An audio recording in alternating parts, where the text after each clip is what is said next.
ఇవాళ నేను చేసిన అప్పు మొత్తం పాత అప్పులు కట్టనికనే చేసిన. ఇప్పుడే కాదు, భవిష్యత్తులో కూడా ప్రతి నెల 10,000 కోట్ల రూపాయల అప్పు చేస్తే 9,000 కోట్ల రూపాయల పైన ఆ పాత అప్పులకు అసలుకు మిత్తికే కట్టాలి అంటూ నువ్వు 5-6 లక్షల కోట్ల అప్పు చేసినట్టే ఉన్నావని. అసెంబ్లీలో అన్నాడు 1,52,000 కోట్ల రూపాయల అప్పు చేసినావు నువ్వు అని. నేను లేచి లెక్క సరిదిద్దాను. 1,52,000 కోట్లు కాదు స్వామి, 1,58,000 కోట్ల అప్పు చేసిన. 1,52,000 కోట్లు నువ్వు చేసిన అప్పులకు తప్పులకు పాయమాలు కట్టినా అని చెప్పిన. మీరందరూ మా కుటుంబ సభ్యులు. ప్రభుత్వం అంటే నేను ఒక్కనే కాదు, మనందరం కలిస్తేనే ప్రభుత్వం. మనం పాలకులం కాదు, మనం సేవకులం. మీకు ఒక రెస్పాన్సిబిలిటీ ఉంది, నాకు ఇంకొక రెస్పాన్సిబిలిటీ ఉంది.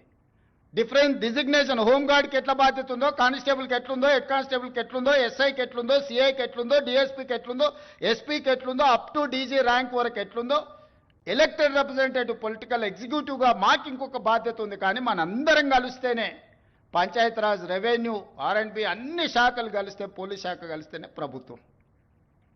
మరి మీరందరూ ప్రభుత్వంలో భాగస్వాములు, ప్రజలకు జవాబుదారీగా ఉండాల్సిన వాళ్ళు, ప్రజల కష్టాలు ఉన్నప్పుడు ప్రజలను ఆదుకోవాల్సిన వాళ్ళు, ప్రభుత్వం ఆర్థిక ఇబ్బందులు ఉన్నప్పుడు సహకరించాల్సిన ఉద్యోగ సంఘాల నాయకులు ఈరోజు సమరం అని ప్రకటిస్తారు. ఎవరి మీద సమరం చేస్తారు? ఎవరిని మీరు ఈరోజు ఎవరిని నిందించదలుచుకున్నారు? ఎవరిని కొట్టదలుచుకున్నారు? ఎవరి మీద మీరు యుద్ధం ప్రకటిస్తున్నారని నేను సంఘాల నాయకులను అడగదలుచుకున్నా.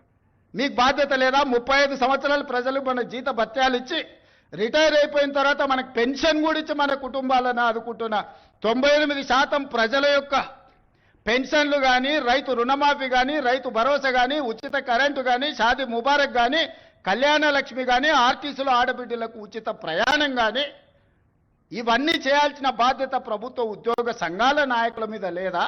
ప్రజాప్రతినిధుల మీద మాత్రమే ఉన్నదా? మాకే కాదు, మీకు కూడా వాళ్ళే జీతభత్యాలు ఇస్తున్నారు.